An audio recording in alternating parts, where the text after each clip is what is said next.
Good evening and welcome to the 46th show. I know. We are in season 4, episode 2, I think. Okay. I think, yeah. Of Healthy Living with Marilyn. And I want to thank you all for joining us. Thank you so much for joining us. I appreciate your time and I appreciate your energy and I appreciate the fact that you are meeting with us tonight at 8 o'clock. It's so good to see everybody. Even though I can't see everybody, I'm just so glad you're all here. Right, Joes? Absolutely. My name is Dr. Marilyns Scott. I am the host of Healthy Living with Marilyn. We have been on Facebook and YouTube now for over a year. Yes. Did I ever think we would get this far, Joes? Never. Never underestimate. That's right. That's right. And my Josie Hopkins, has been with me since the beginning. Thanks for being with me tonight again, Josie. Absolutely. It is really good to see you. Sometimes Josie's not with me, and I miss her, but I have other people come in who are kind enough to co-host for me, which is really nice to have other guest co-hosts. Yeah, I've got a variety. So if Josie says, well, yeah, I can't come tonight, it's like, okay, we'll get somebody else. It's fine. Or sometimes I do it by myself. When we had Anson Williams on. That's right. That's right. So we are going to be talking about tonight a lot of spiritual stuff. I like that. I do too. I do too. Being a holistic healer, I live in the spiritual realm. Basically, I am a spiritual being having a human experience. That's right. So, and it's been a definite experience the past couple months, to be honest with you. So, I want to introduce my guest tonight and my RVA secret knockers. Ooh. Dr. Scarlett Heinbuch and David Schwartz. How are you all? We're great. Thank you for having us. Thank you for coming. I really appreciate it. They have written a book called, I have it here too, called Waking Up to Love. Michael, can you get a glimpse of this? I love that title. Yes, isn't it a lovely title? I love the cover, too. The cover is just beautiful. It's like I want to go on that drawbridge. I know. On the bridge. I wonder if that drawbridge is the one down at William and Mary. There's one down there. That's David took the photo at St. Louis Botanical Gardens. Really? And I did the coloring. It's beautiful. Thank you. Michael's going to zoom in for you. Oh, come on, Michael. Here we go. You got it? Good. So they have shared a near-death encounter, and it's brought on miracles and recovery and second chances. And it's a really great book. I'm almost through the whole thing. And I've been skimming through it and looking at it. And it's like, I want to read this part. I want to read that part. So I would know what I was talking about tonight. And I want to welcome you all so much for coming tonight. Truly. You are great friends. And they're fellow secret knockers. If you want to know about that, get in touch with me. And tell us about your experience. Tell us about how you met. That was a little... That's literally what the book is about. I know. And that is how we met. David was in a coma at St. Mary's Hospital here in Richmond, Virginia. This was back in September of 2005. And I met him when I had gone to go do some healing work with him. I had met his mother, and she had flown in from California for the 3rd time. And in fact, that very day that I met her, she had been called and jumped on the plane. And they said, if you want to come say goodbye to your son, you need to get on the plane today. So she flew in from San Francisco. I met her later that evening. And David knew several people that I knew, but I didn't know him. But I knew these folks, and they were all standing around crying because they knew David, and he had taken a turn for the worst. And he had been in an unresponsive coma for 3.5 weeks on life support. His lungs had shut down, his kidneys had shut down, and his brainstem was getting ready to shut down. And his heart was out of rhythm. So he was in the cardiac care unit at St. Mary's. And a shout out to the St. Mary's staff. They did an amazing They are awesome. Thank you, St. job. Mary's, for being there. Yeah. You guys are amazing. We've acknowledged them in our book because without their care, David wouldn't be here. Right. So I went in to work with David, and that night when I met his mother, and she was saying it was too late, she had signed the funeral directives, And I went up to tell her how sorry I was, but what came out of my mouth was something very different. It was like, I don't think you should give up hope yet.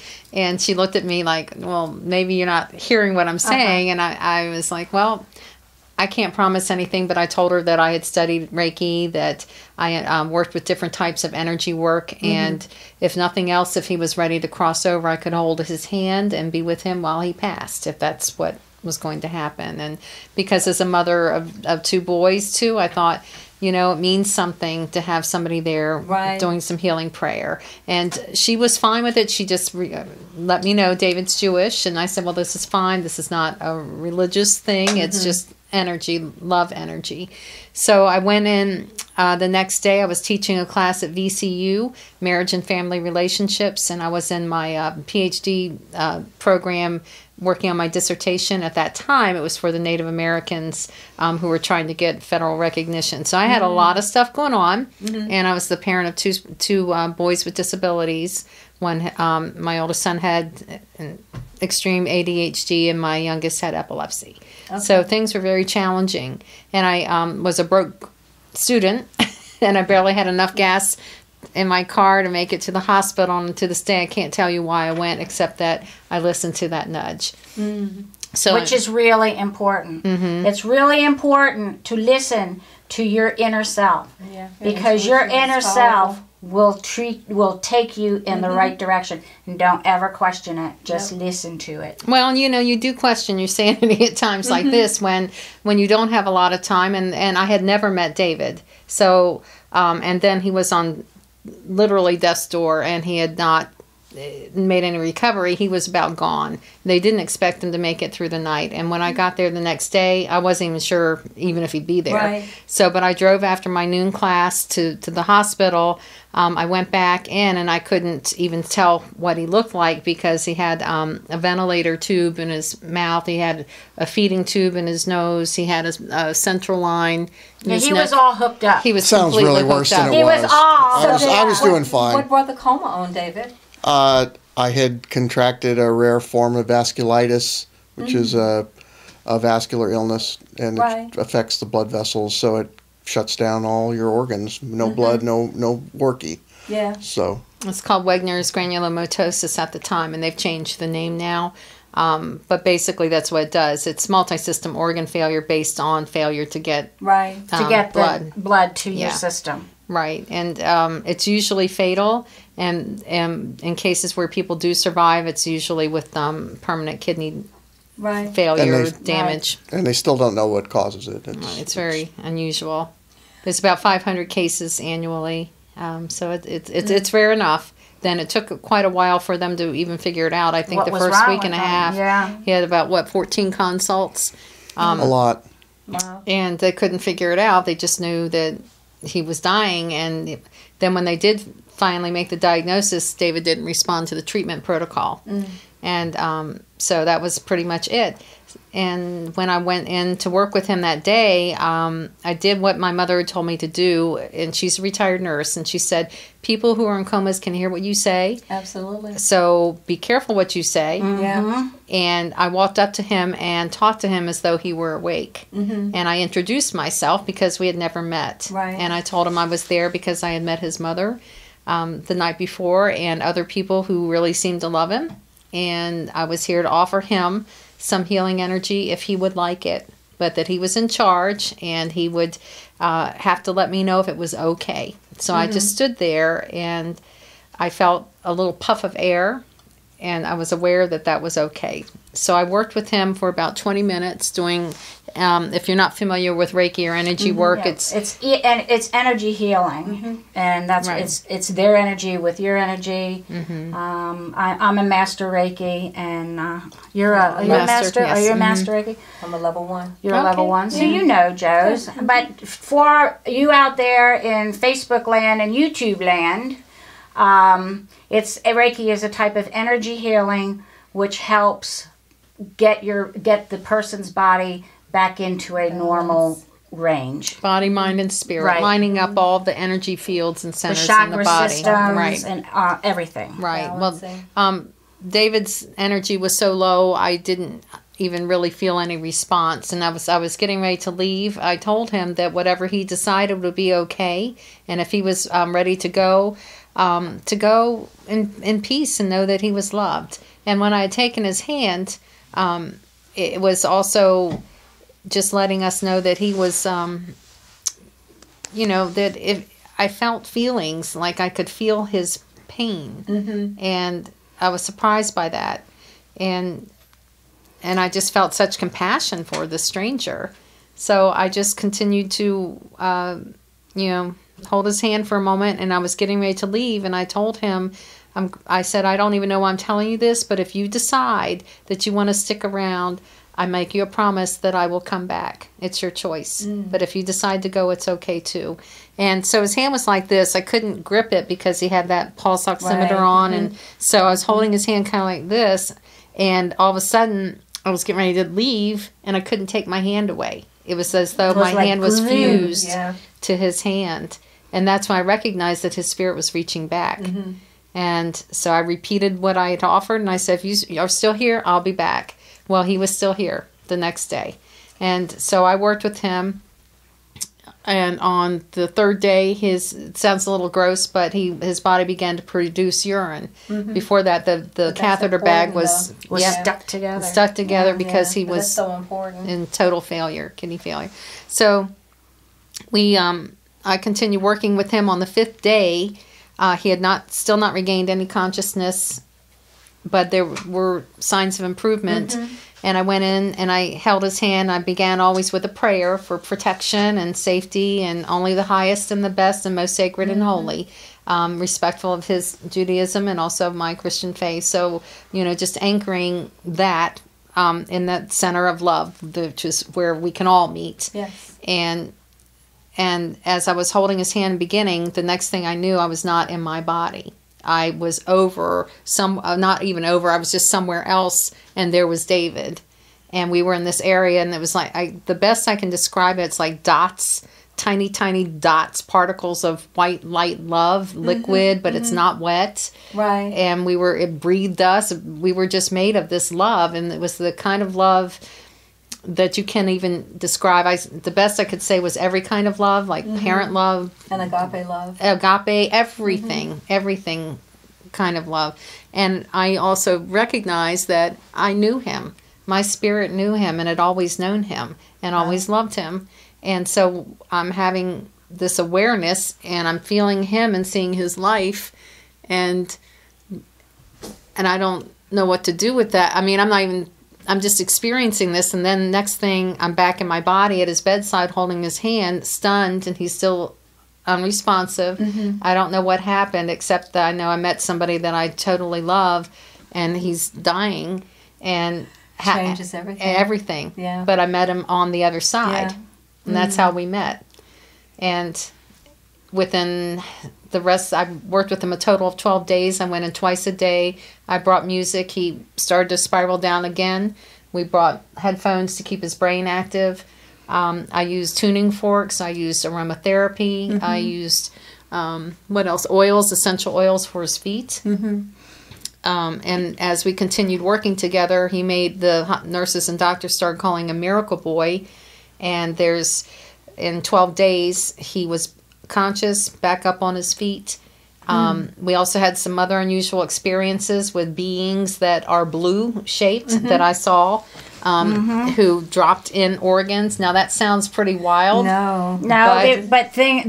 It sounds bizarre, friends, but if you are in the spiritual realm, it's not bizarre. It makes sense. It makes a lot of sense. So if you ever experience something spiritual, and in any way, shape, or form, it's because you do have guardian angels up there who are watching over you. It was like a blue-colored healing team, and their love and they replaced David's kidneys. Now, the thing is with Wagner's is that usually the kidneys are completely, and they were destroyed. David was getting dialysis treatments to help him too. Well, after that experience, his kidneys began to function, and today they're fine, and there's no medical explanation why. We have 2 boxes of medical records. One of my best memories, because the improvement in my kidneys took place in large part after I regained consciousness. And there is something about watching a experienced nephrologist physician come into one's room a day after day and inform one that you've regained X percentage of your kidney function each day. And just the look on his face every day would just, there's no explanation in this realm as to why that would be occurring. And finally, when it got to be 100%, he came in and said, now we've got to get you out of the hospital so you get away from all these sick people. Yeah, because they don't get it. You know. Well, they're not allowed. Even if they do, they're really not allowed to say that they do because of their medical practice. And so, absolutely, but it's sad that that has to be. Well, I would like to add that the nurses and the nursing staff and all the support staff were amazing. Oh, I'm sure they were. When I first came in that first day, the nurse had her chair right outside the room. They were very protective, and they let me work with David. But it was very clear they weren't real keen on me being there because I'm waving my hands around. They didn't know if I was going to dislodge. I had tons of equipment. But as it began to improve, they were so welcoming and warm, and they'd say, "Oh, it's time," and well, they started to get it. Yes. Well, the results. I mean, David was coming back. You're right, and there was no explanation except nothing had changed. They were doing everything they had been. People had continued praying. The only different variable was me coming in and working with them. Right. I mean, this was a huge spiritual experience for us both, for both of you. And if you've ever had, and if you've ever had a spiritual experience like this, or any type of spiritual experience, a lot of times you'll find there's no explanation for it. Oh no, there's none. It's a being. It's a doing. It's not a thinking. There are spiritual guides for everybody. My grandmother is my spiritual guide. She's with me all the time. I helped her go to the other side. She died in my arms. She's been with me ever since. And one thing I have to say, which I have not said for over a month now, I am the grandmother of a new baby boy. Congratulations. Thank you. And my baby grandson was born 3 months and 10 days premature.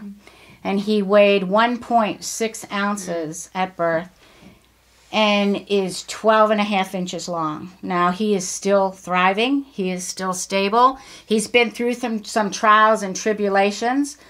He was born on St. Patrick's Day. You're Irish. I'm Irish. We got a lot of Irish in the family. We've got my grandfather was 100% Irish. My son's Irish. He was born on St. Patrick's Day. In my opinion, the luckiest day of the year. And he is still thriving through some of the trials and tribulations that he's been through. His name is Banner. My son named him after the Hulk. The Hulk is strong. The Hulk's name was Bruce Banner. Yeah. He loves Marvel Comics. He loves Bruce Banner. And he was green. And he was green. The Hulk was green, and they put his little footprints on a green Post-it note with little shamrocks on each corner. And his little feet were so little that they had to enlarge the picture for us to see it. But Banner is still going strong. If you want to know more about Banner, just get in touch with me. And very soon I'll be going out to see Banner. And I can't wait to see him. He is now starting to gain weight. He has all his fingers and toes, which is kind of cool. That's wonderful. That's way cool. And he is strong. He's resilient. He is determined. And he is my purpose. And he is my why. And he is my miracle. I mean, we've been praying it from the day that you told us. That's right. Prayer answers everything. And, when you talk about the spiritual and you talk about having faith and the different ways in which energy can really work towards healing, it does make a difference. And as you were talking, I thought about the times that I spent in St. Mary's. I've had 3 cancer diagnoses. Wow. And so, just knowing that the doctors kept saying that, well, we don't know. And my doctor's saying when I told them that I intended to live to 100, well, you don't want to do make that plan because your situation, you know, and I've never given up hope. I've never lost faith. But at my third diagnosis, I opted that the doctors had 2 chances, had a stem cell transplant. But that third time, I trusted God, and I trusted all the things that I knew about energy healing, about visualization, and about prayer, and natural care, you know, and my oils. And that's been 15 years now. Yeah. You know. Wow. And so we have to sometimes, the doctors, I trust them. I love my doctor for what they know. But there's a limit to what they know and what they can do and what they can say. You know, many of them have faith, but they can't say it because that's not something that they can do. Right. But the reality is, it's when we have opportunities for energy healers and people who have other skills, you know, it's a blessing to know that there are other options. Right. Right. And now that you're talking, tell us what you're up to. What are you up to? She's going to Mexico. So the Is day's that cool been or what? Yeah? it's been a Very damsel cool. day today. Oh And, yeah, she's got her damsel shirt. Look at yes, that bling. I've been out damseling all week. I've been doing some things with seniors. This month is Domestic Violence Awareness Month and Child Abuse Protection Month. And so I do warrior workshops with seniors where I'm teaching them to protect themselves. And I'm getting ready for Mexico. And today I'm celebrating because my first recruit just promoted to director today. Very good. So I'm really excited. And she's going to be a crystal director, so she's going to be really sparkling when she gets back from Mexico, I'll tell you. Right, Jess? I claim it. I claim it. I claim it. We'll have to get those crystal earrings for you so you can wear We have them. to speak truth over our lives. That's right. You know, we really That's do. right. And I'm very proud of you. That's I'm amazing. Excited. I'm excited. That's amazing. Yeah. I'll take lots of pictures and bring back. Send them to me. Okay, I'll send Send them them to me. Text them to me. Whatever. You know. Yeah. Yeah. My daughter taught me. This is totally off. My daughter taught me how to text about 9 years ago when we all had flip phones. You know, and you had to pull the remember to pull the antenna out on it. She said, "Mom, you got to learn to text." It's like, what is texting? It took me 25 minutes to send her, "Hi, Christy," and I thought, I am not doing this. Now what will we do without it? I know. And my husband, he has a flip phone. He does text me now. When the first time he texted me, I thought I was going to go to the moon. It's like, OMG, he's texting. It's amazing. But texting is good, so you can text me a picture, you know. But it was a new thing. You know, my daughter says, if you want to get in touch with me, you need to text me. So that's what we do. That's the way it is today. That's the way it is. So, but getting back to your story, so David came through. He opened his eyes. How long had he been in a coma? About 4.5 weeks at that point. She would know. I don't know whether you'd know because you were sleeping. I learned after the fact. my nurses and doctors clued me in about what was going on. But yeah, it was a long journey back. Between all the drugs and the time down and just the physical and the spiritual nadir that I had gotten to, because, you know, when I came back to, I didn't remember anything about when I was in the coma. Right. For me, it was like being asleep. Right. But when I woke up, one of the first people I saw was Scarlett, and looking at her, I knew her immediately, even though I never laid eyes on her before in the natural world. I knew. You knew her. I knew about the pain that she had gone through. I knew that she was searching for someone to spend her life with. I knew that she was a single mother of children. I knew all this about her, and I knew that I loved her immediately. And that was kind of a strange sensation to have, considering that on top of coming out of a coma, coming out of this illness and starting to make these physical recoveries as well, that she helped to bring about. So it was quite an experience. I'm sure it was. But was she there? Was she there when you opened your eyes? Were you there? Not for the first time. He had opened them earlier in the day. Had he? And I went in and out. I figured, because that was one of the first waking memories I have is of being on dialysis and having the dialysis machine malfunction.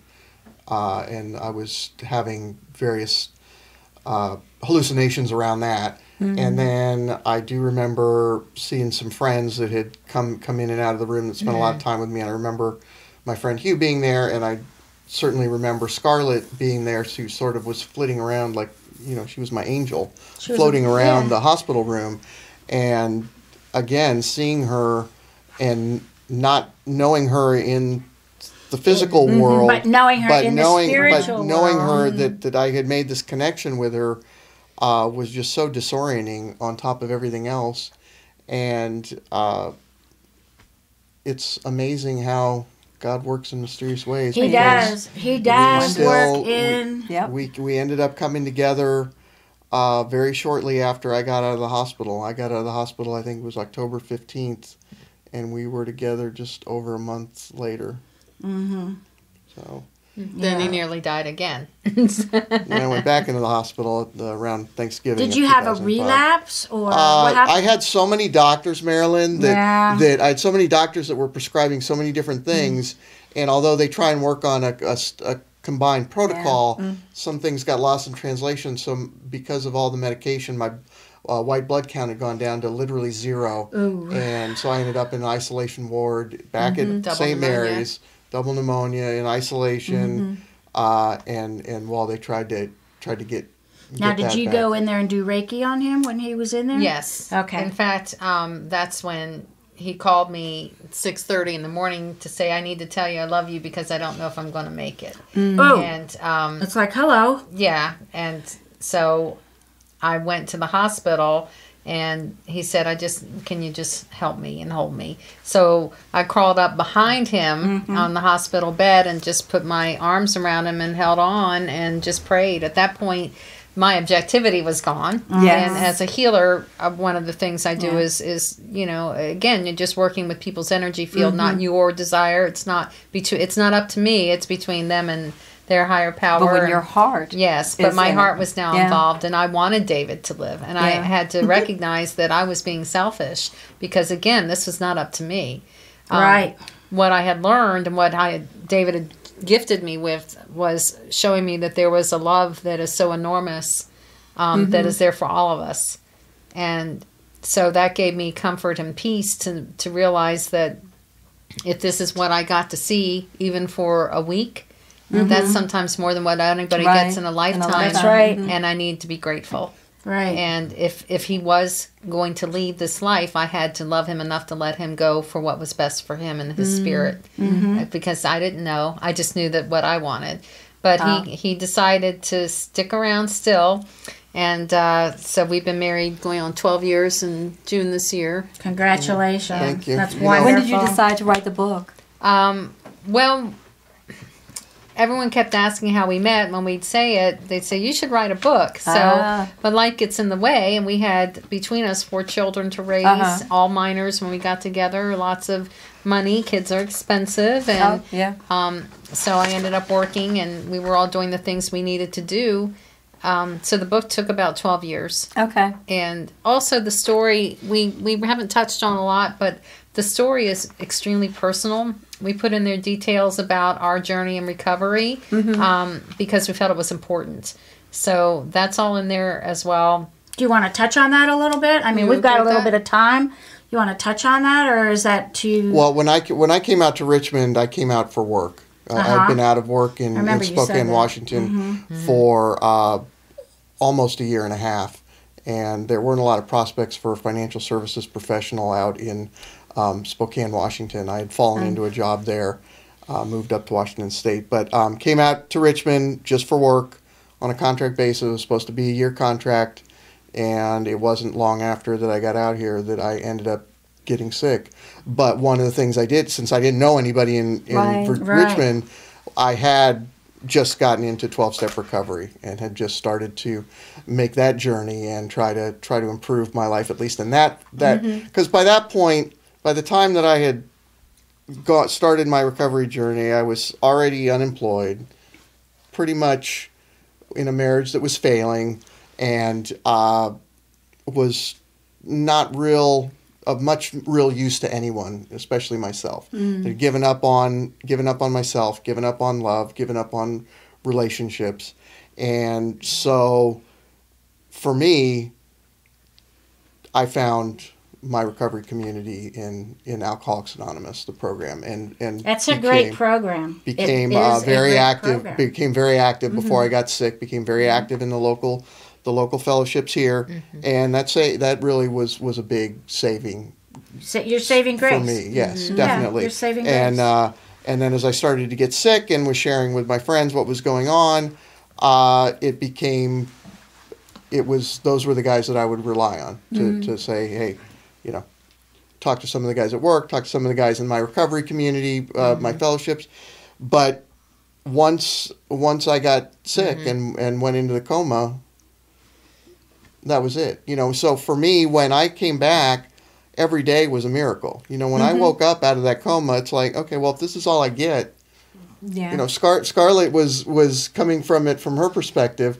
I was just going, well, I know I'm in a failing marriage. I know I'm in this job that I don't know how long it's going to last, or even if I'm going to have a job or insurance, because I was a contract employee at that point. And so it was talk about living one day at a time. That was really it. So give us your perspective on this. I want to know your perspective since I've heard his. Okay, well, for me, being a single mom of 2 boys with disabilities, it had gotten pretty overwhelming for me. It was hard to hold a job because of their needs were so extreme. And I found that I would have wine at dinner and I'd end up drinking the whole bottle. I became really concerned about my drinking, so I went to some meetings and realized, oh, well, that's what alcoholism is. That kind of dependency, using a substance to help with your feelings. Right. Like a crutch. Like a crutch, yeah. And I had grown up in an alcoholic home, and it wasn't a happy experience. And I recognized that I was headed that way if I didn't do something about it, and I didn't want to be like that. So I recognized I got to do something. So I ended up going to some meetings, and then got busy with school and stopped going, and then realized, well, one of the people who have been a former sponsor and also a person that I liked, who knew David, said, why don't you come to this meeting tonight? And I had not been in a long time, so I went that night, and that's where I met David's mother.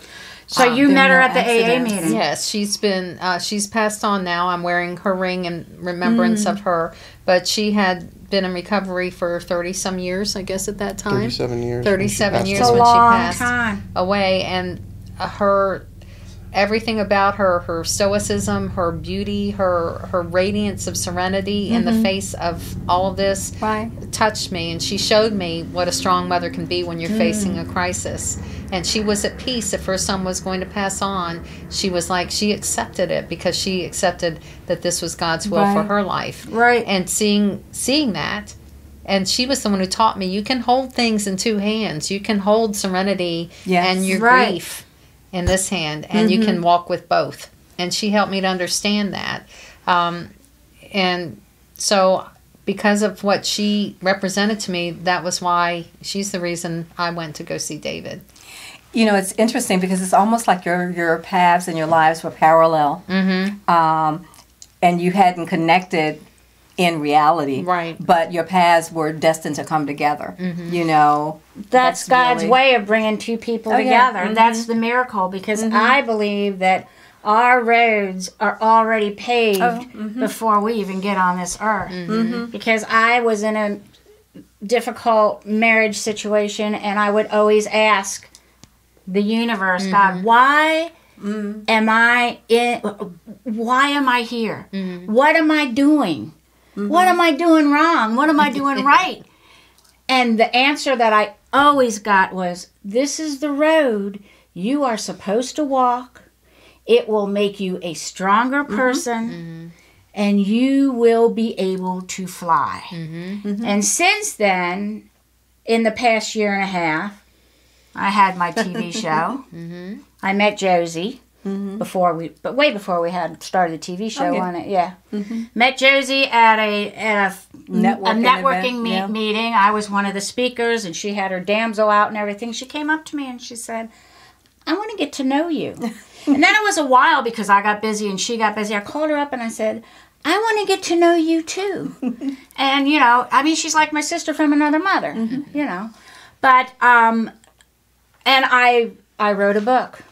Be Amazing. Now, this is just the proof, but it's called Be Amazing, How to Stay Motivated to Achieve Results in a Fast-Paced World. Because we all live in a fast-paced world. Now, I'm tweaking the cover and stuff. This is just the proof. But I have a book. See? I truly do have a book. That's because you're amazing, Marilyn. Well, thank you. Thank you. And I put Be Amazing posts out. And I put a Be Amazing post out today that said, do the 6-month rule. You know, move through your stuff. Now, I'm paraphrasing. Because it will make your life much clearer and freer. And I thought, well, that's kind of a dumb Be Amazing post. But I put it out anyhow. Man, everybody said, I never thought of a 6-month rule. You know, I've never thought of doing something like that and starting. And this one person, oh, it's too much for me to start with tiny steps. Small things. And that's basically what you all did. You started with tiny steps. You know, you started with a tiny step when he was in the coma. So the best thing to do is don't get overwhelmed with the 6-month rule. Just start. Just start. Start in a corner. I'm working on my creative sanctuary upstairs. You know, and I'm saying, okay, what can I do next? What can I do next? My husband and I started purging our tool shed yesterday of the kids' stuff that they had when they were in college, and they're grown adults now. So, and I said, you know, we go in here, we just need to close our eyes. If I don't know what's in here, then I don't miss it. Well, that's the other thing. And what I normally do, because I have had to downsize before in my old world, I downsized from a 6,000 square foot house to a 420 square foot motorhome with the slides out. And I got to the point where I was just closing my eyes and just with a big garbage bag, just throwing things in this garbage bag, because if I hadn't used it, I'm not going to miss it. And I didn't want to micromanage what I was doing. That's a no. So, friends, you know, well, I'll let you know. This is the proof. I will let you know when I press publish. I have not pressed publish. I'm still working with my Fiverr guy on the cover, and I've got a couple things that I have to fix inside. But I got it done, and I got it done in 2 months. Which was pretty cool. But I don't recommend that kind of pressure, because that's a lot of stress. Well, there's balance to be had between 2 months and 12 years, but yeah, well, you know, and I still have to tweak a lot of that. Yeah. But I was propelled to do it. Yeah. And mine is probably not half as complicated as yours was. So mine was just Be Amazing posts, and I just wrote about a lot of the posts, and it was it's basically, this book is basically a motivational book, a self-book on how to live in a fast-paced world and stay motivated. That's what it is. Be amazing. And somebody just told me, it was my intuition about, I don't know, 10, 12 months ago, you got to start writing Be Amazing posts. That was my intuition. When it was in May? You're the administrative assistant. Oh. No, it wasn't Shawnee's. No. She was telling you to do the daily post. Well, she was telling me to do daily journal. post. Yeah, but she didn't say Be Amazing post. The Be Amazing post came through my intuition. It came through up here, you know, into my, because I listened With to the combination of doing a daily ritual. And it was. And Shawnee's, if you're watching, Josie and I really miss you. Michael, Zen, we really miss you. I love that you're in New York. Yes, I'll look you up when I'm there next time. We do. And I'm so happy for you. But Shawnee's, get in touch with us. We miss you. Okay? So, and that's your... I have to Zoom Shawnee's in one day. Yeah. That's your book, Waking Up to Love. Right. And I did want to add, too, that also I included classroom vignettes that were really important, because teaching marriage and family relationships is important. And people don't understand that the partner you pick, sometimes people spend more time picking out a car than they do the partner they're going to spend their life with. And I called my partner here. Yeah. As a child, I always sang a song. There's a song, old song, Message to Michael. And I always ask God to give me a Michael. My husband is Michael. Oh, there wow. you go. 40 years this year. Wow, congratulations. When's your anniversary? July. All right. I always sang, take a message to Michael. Whatever that song is, Fly Away, Kentucky Bluebird. Right. Yeah. Take a message to Michael. Tell him to start for home today. That's lovely. It is. That's a beautiful story. Yeah. I have to add that in You should my next one. yes, put that in your book. Put that in your book, I'm going girl. to do something for him for our 40th about that. That'd be good. That'd be good. You know, speaking of people and emotions and energy, my friend Lisa Hazel Grove she is an emotion code practitioner. And she helps people with emotions that have been suppressed. That she's worked with me before. And it's like, man, yeah, I forgot all about that emotion, and she brings about.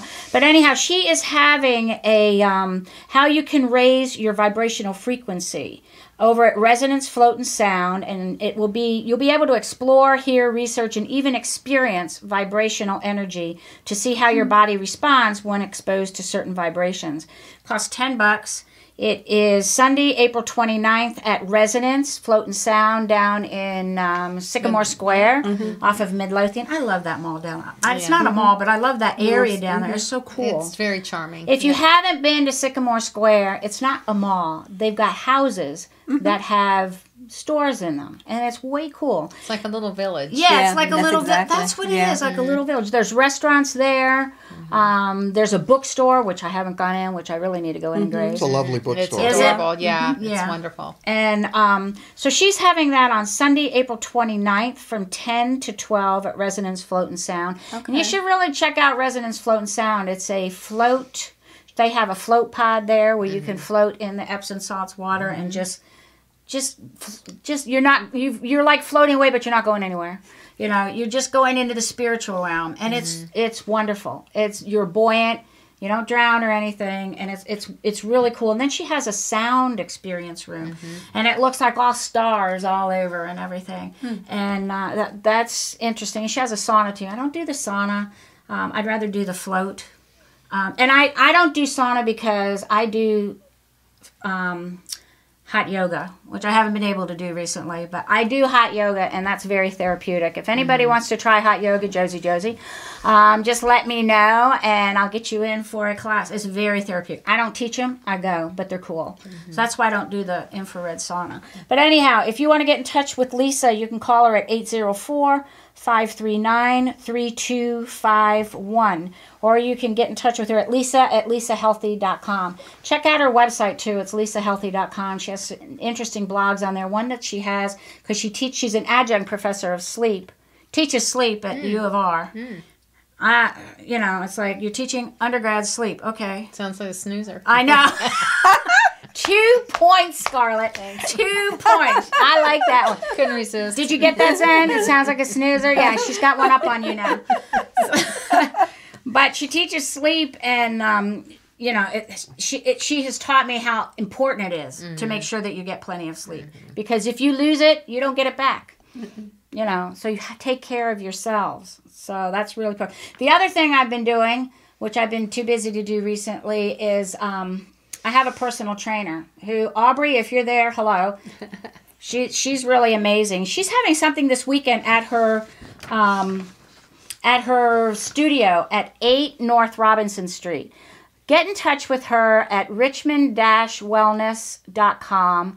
I'm not sure of all what it is. I think it starts at 11 in the morning, but you can get in touch with her. You can also call her at 804-367-3589 or get in touch with her at richmond-wellness.com. She's having a thing on Saturday, I think. But she's also having this program. It's a 12-week program called Health and Confidence in Your Own Skin This Summer and Beyond. Sounds pretty cool. She's a great personal trainer. I know. I've been with her for quite a while. She's motivating. She motivates me in a very kind way because she knows in the beginning there I couldn't do anything. It's like, you really want me to do this? Are you kidding? Now it's like, okay, I can do this. So it's totally different now. And I've turned my thought process around, which has really been good because I thought in the beginning when my intuition says, you need to get some help because if you don't get help, you're not going to make it. You can't not do this by yourself. And this is where I really listen to my intuition because if you can't do it by yourself, don't hesitate to get help. Because when you're vulnerable, it shows your leadership capabilities. When you say, oh, I've done this, people start really, really looking at you and looking up to you and wanting to support you, and that's important. That's really important. So I don't know when I'm having my book launch. It will be in about a month or so. I'm going to have it up at Gather, up in Short Pump. So I will let you all know about that. But it's so important to listen to, as you know, to listen to that inner self, that inner being, because those are the guides that know you better than you know you, right? Yes. And you have found that out. Yeah. So question though, some people are saying, well, how do I know when it's my inner and not just my ego? Ego, number one, the acronym for ego is edging God out. You don't want to do that. Keep But your ego. how do people really know? Because You know people how are I know? thinking, You know how I know? No, they I wanna hear. know how they I'm know. just telling you how I know. I hear a voice. I hear. Do you hear a voice? Yeah. Or do you feel a feeling? I feel feelings, and I listen. And my whole thing is every day I ask, how can I be of service today? Right. How am I, because I personally believe I'm here to serve God. I'm here to bring love to the world in whatever way I can. Despite all the challenges that I went through, they were absolutely critical for my development. So at this stage in my life, and even before I met David, I was on my way to recovery. And so I had my daily meditation prayer every morning to ask, to be able to listen and to know if it was of God, then it would be abundantly clear. And if it wasn't, I didn't want it in my life. So that's what I would listen to. And How do you get well, your I would add to intuition? that I feel that I'm very fortunate that I have 12-step program of recovery to rely on. Prayer and meditation are very important.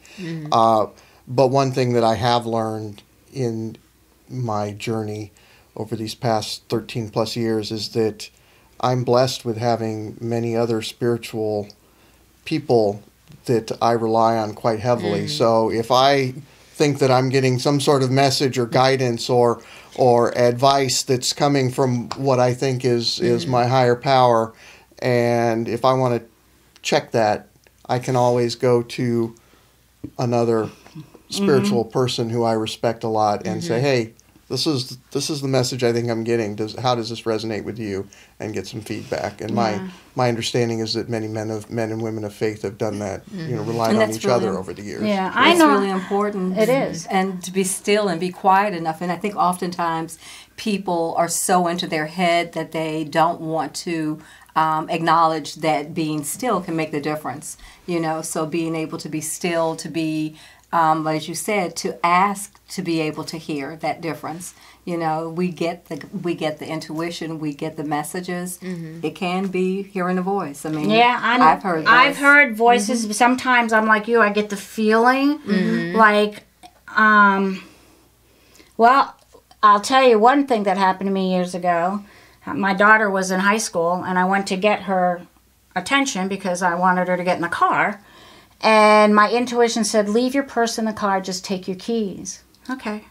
So when I got to the door, this young gal was coming out, and she had a baby on her hip, and my intuition said, you're going to come in contact with that lady. It's not going to be a pleasant experience, but you'll be okay. Okay. So I'm walking back to my car, and this car is coming at me at an angle, and something turned me so I would hit the trunk. Wow. Raw, straight on, with both hands. And I fell back, and I fell on my knees and my hands on the blacktop. And my daughter and her friends are, your mom just got hit by a car. She just got hit by a car, really. And something turned her because the car was coming at me at a side. And the person who got out of that car was that girl with the baby on the hip. I believe in spiritual guides. Y'all can believe with what you want, but you might want to start meditating and journaling because it's really important in the mornings when you have quiet time. Don't you agree? Yes. That's To how I start my meditate. day. Yep, that's how you start your day. Right. And to listen. Like I said, To listen to those listen. intuitive nudges. I mean, when something doesn't feel right, there's a reason.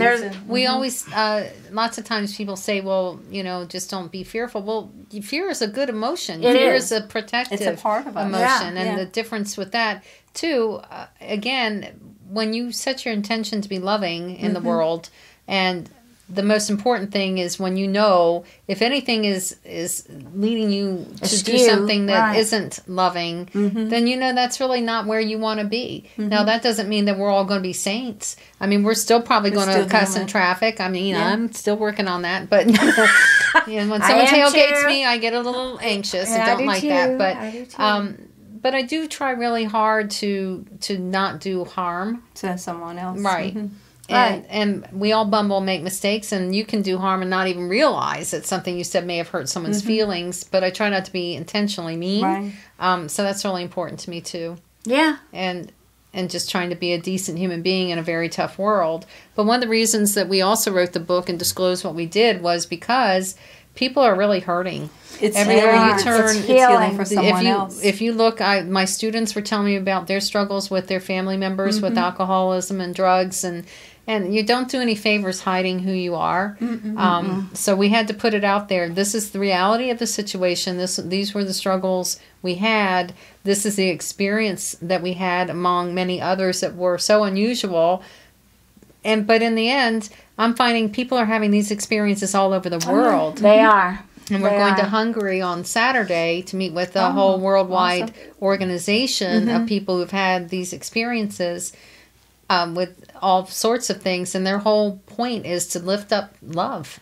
This world needs love desperately. There is such a passionate movement that's happening of God pulling his people together to do good. And in so many ways, we're being connected to people that we have never known. I mean, me being on Finding My Way Network with Kayla, who is a 21-year-old who started a international radio station at 16, you know, and her whole purpose is pulling people together through God's word, through music, through song, through ministry, you know. But we have to be willing to ask, and sometimes we ask and we get impatient, or we look for things to come a certain way. I mean, my prayer to God in corporate, because I wanted to do business, was I wanted to get out of my job. I had these criteria and conditions, and in the midst of my second cancer diagnosis while going through my stem cell transplant, I was having a pity party. Didn't want to talk to God, didn't want to talk to anybody, and he said, well, what did you ask me for? I said, I asked you for my freedom. He said, well, what you got? And I went downstairs, the disability papers and all were there. I signed them, my husband turned them in, and in 30 days I was approved. That was God. Yes. That wasn't anything, you know. I got my freedom. It wasn't, I don't encourage people to ask and get cancer as a result, but cancer was the answer to my freedom, you know.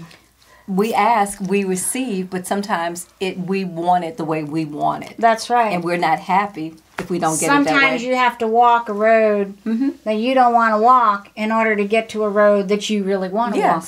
And like if it was easy, everybody'd be doing it, right? And a lot of times it is not easy. Writing that book for me and sitting down and writing one day from 4:30 in the morning to 11 o'clock at night, 15,000 words, that was not easy. Life is hard. And life is hard. You got to choose your heart. Choose your heart. Yeah, choose It's going to be hard. Right. You can choose to make it harder by rejecting the thought that it's going to be easy. But if you flow through the challenge like I did, I think I did pretty good too. You know, flowing through that challenge, it makes it a whole lot easier to get to the end.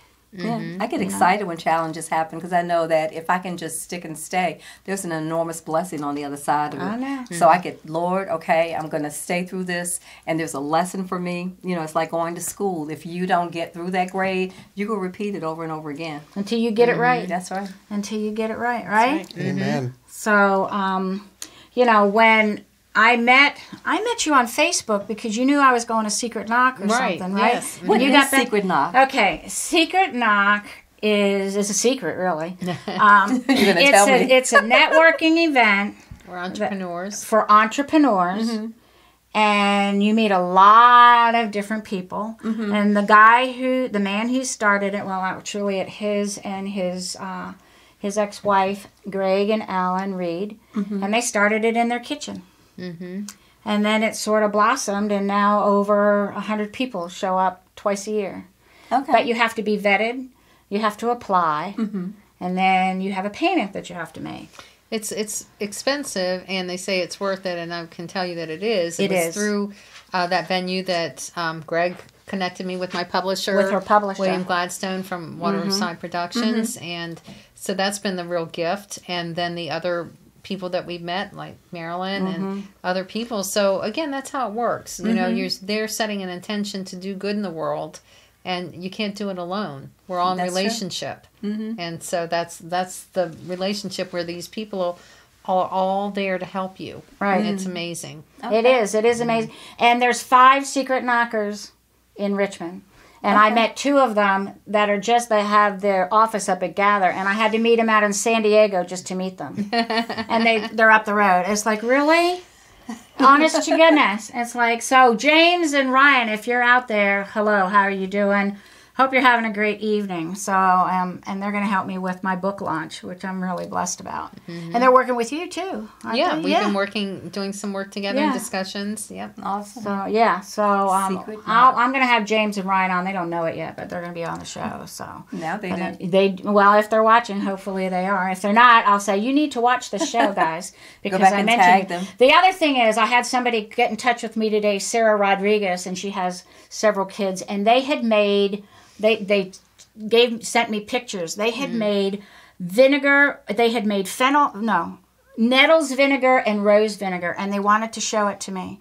And they had pictures. Each one of them had pictures showing me their jars. So I talked to Sarah this afternoon, and it was just so cute. And they'd come on, and hi, Marilyn, how are you? And it was just great to talk with her. So Sarah, we're going to get together soon with all your kids, and great job, guys, on the nettles vinegar and the rose vinegar. That's you know, they're kids. They're like 10 and 5 or 1. So that was a good thing to do this afternoon. So it was great, and I want to thank you, and thank you, Josie, and thank you, Scarlett and David, for coming on the show for Healthy Living with Marilyn. It's been a great evening. Absolutely. It always is a great evening. And I want to do a quick plug, too. Okay, go ahead. Sunday, I'll be at Artworks with Damsel, 3:30 Artworks Studio on Hull Street. And what are you doing? We're going to be doing introducing Damsel and Empower Hour.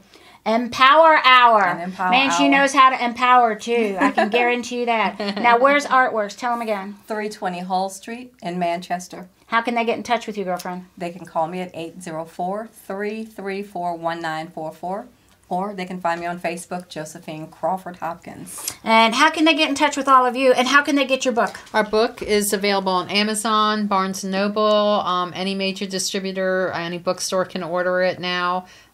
Is it a POD? It is. Okay. Yep. POD is...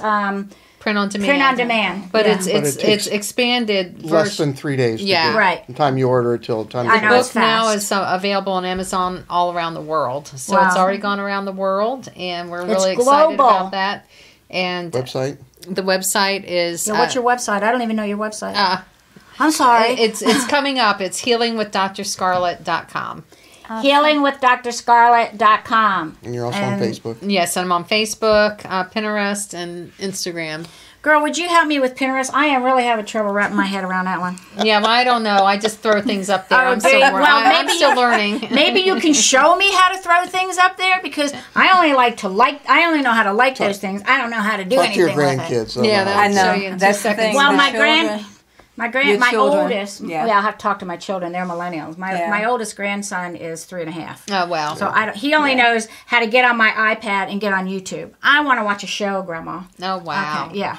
I don't know if we mentioned, but since this is Healthy Living with Marilyn, it is. Thank you so much. I do want to make a point of saying that I have been in complete remission from all serious illness since I came back over 12 years ago. That is amazing. And you are amazing. The only lasting effect I have is I can't hear out of one ear. That's okay. So, and that's you did really good tonight. That's a trade-off. Thank you very much. I'd rather not be able to hear than have to be on dialysis. Well, Andy when he doesn't want to hear what I have to say. Exactly. So Scarlett, you just have to make sure you're on the other side of his body. You know? Really? Yeah. Right? Thank you so much. Thank you. You're welcome. Thank you so much for being with us and allowing us to come into your life tonight. We hope that you've had a lovely evening with Healthy Living with Marilyn. Amen. And we hope and pray that you have a great evening, that you have a great life. My husband's saying bye. So I will talk to you soon. And be amazing. Thank you so much. Be amazing.